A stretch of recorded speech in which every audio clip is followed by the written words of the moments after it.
Je n'ai jamais tué pour de l'argent. Mais vous avez tué pour autre chose. Je ne dis pas ça. How can one man wield such terrifying influence over the whole of Haiti to the point where even the self-proclaimed world's superpower hesitates to deploy its own forces to protect Haitian citizens, instead seeking assistance from nations thousands of miles away to combat the grip of gang leader Jimmy Cherisier? So powerful is Jimmy Cherisier that Haiti's prime minister was forced to resign recently as his gangs seized control of international airports, police stations, and even released prisoners from jails.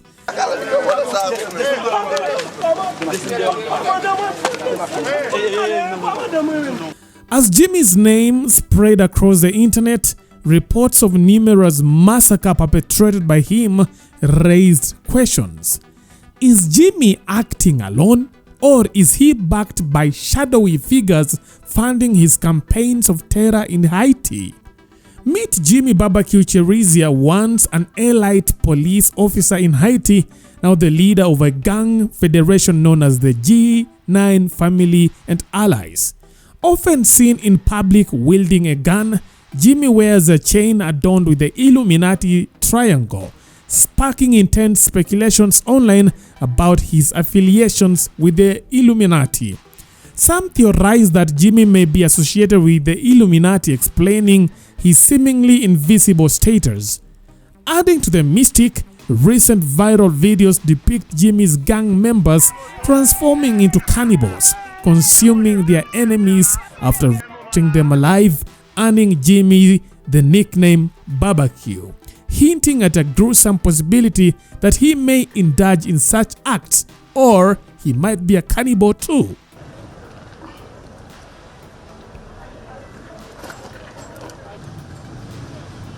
Barbeque maintains strong ties with Haiti's influential political forces, particularly the Haitian Tête Calais Party and the police.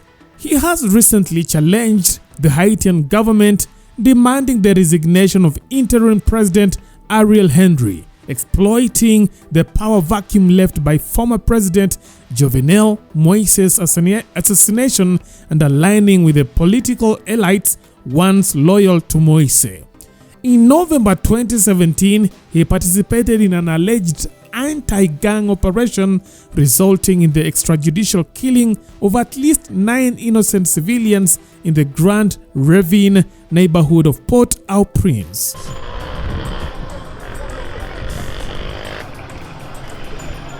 In November 2018, approximately a year later, allegations surfaced that Barbeque, still serving as a police officer, orchestrated a horrific massacre alongside 7 gangs in the La Saline neighborhood of Port-au-Prince, Haiti.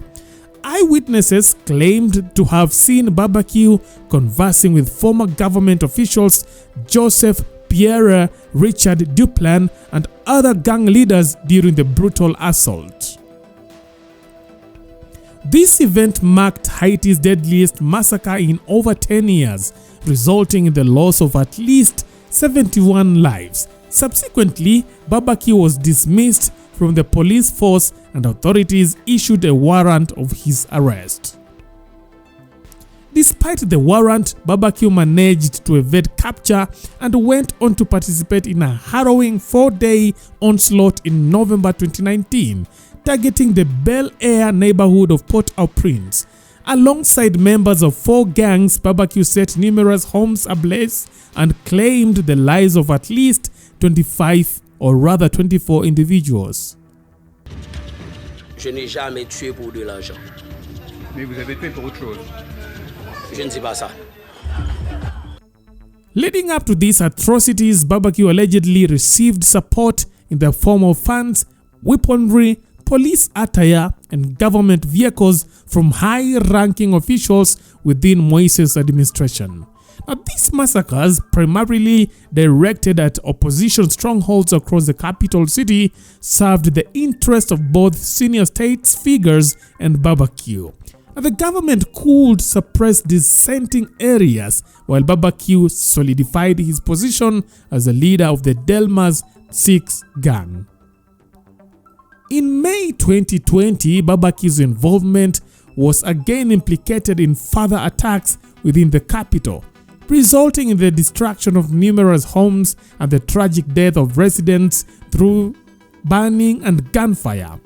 Prior to these events, Barbeque and his allied gang leaders reportedly convened a preparatory meeting to coordinate simultaneous assaults across various neighborhoods in Port-au-Prince, as revealed by Haiti's National Human Rights Defense Network.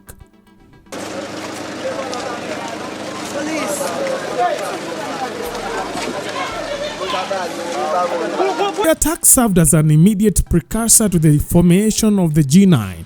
Barbeque portrayed the gang alliance as a means to restore peace in Port-au-Prince. However, instead of achieving this goal, the coalition expanded its territorial control and provided politicians with a tool to suppress oppositions. In July 2021, Barbeque and the G9 encountered a pivotal moment following the assassination of the alleged political sponsor Moise in his private residence.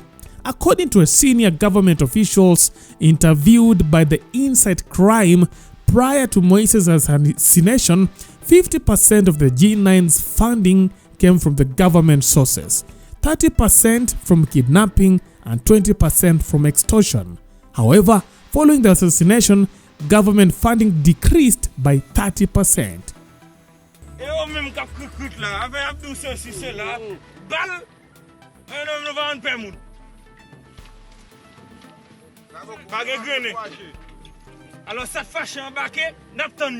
Protest against Henry's interim government and possible to regain lost political and economical leverage, Barbeque led numerous blockades of Haiti's largest oil terminal, Terminal Varoux, from October to November 2021 and again from September to November 2022. These blockades were part of Barbeque's coordinated efforts to limit fuel access throughout Haiti, thereby destabilizing the government. The resulting chaos and shortages underscored the considerable power amassed by Haiti's gang. In October 2022, during one of the blockades, Barbeque became the target of UN Security Council sanctions, which included a one-year travel ban and an embargo on his economic activities. Previously, Barbeque had been subjected to US sanctions in 2020. In August of 2023, amidst growing demands for a UN-backed security presence in Haiti, Barbeque made a vow: any mistreatment of Haitians by foreign forces would face staunch oppositions. Just a month later, in September, he reiterated his call for the removal of Henry, leading a march through Port-au-Prince alongside heavily armed gang affiliated to demonstrate his influence. Barbeque's primary role within Haiti's criminal realm revolves around leading the G9 coalitions. He has often assumed the role of mediator to quell internal conflicts and has mobilized gangs for targeted assassinations. Acting as a liaison between the capital's gangs and the government officials, he is accused of orchestrating state-sanctioned massacres by uniting these factions. The G9 member gangs predominantly focused on extortion, extracting protection fees from local businesses, street vendors, and public transport operators. They are also involved in kidnapping for ransom and occasionally seize control of public utilities like electricity and water, demanding payment for their services. While the extent of their involvement is unclear, there are suspicions of G9's participation in regional arms trafficking. Past instances suggest that authorities may have supplied gangs with weapons for specific operations, with Barbeque playing a pivotal role as the middleman. Now, Barbeque's operations primarily focus on neighborhoods throughout Port-au-Prince, Haiti's capital, though the exact extent of his reach remains uncertain due to the ever-shifting nature of Haiti's gang dynamics. The Lower Delmas neighborhood in Port-au-Prince has served as a stronghold for Barbeque and his Delmas 6 gang. Over recent years, Barbeque's influence has expanded alongside other gangs affiliated with the G9 coalition, with areas like Wharf, Jeremy emerging as a strategic base for their operation.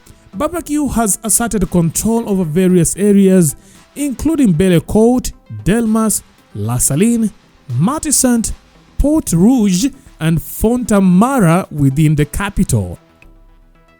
There are indications that the coalition plans to expand its influence beyond its current territories under Barbeque's leadership.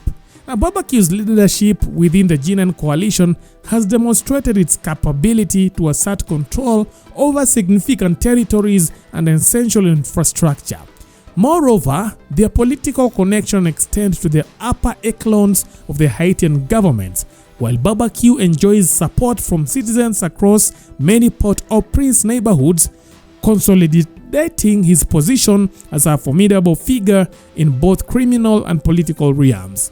Despite attempts by the US government to intervene, including the proposition of deploying Kenyan police officers for peacekeeping, Barbeque and his associates remain undeterred. And from this information, all we can tell is that Barbeque is an idea of the former president who died, that is, the former president who was known as Moise. And Moise brought Barbeque into the picture so that he could fight the opposition on his behalf. And eventually, for him to fight the opposition, the government had to support him. And as time went by, Moise died, and Barbeque was no longer receiving the support from the government, because now the person who was supporting him was no more. And the person who is now leading the government is somebody who doesn't want to support Barbeque. And eventually, we see Barbeque becoming an enemy of the government and even threatening to overthrow the government, in which he has successfully forced the Prime Minister to resign. So sometimes these decisions we make out there can actually come and haunt us later. Anyway, what are your thoughts? Leave your thoughts in our comment section. That is it for now. Thanks for watching. Let's meet next time. Bye-bye.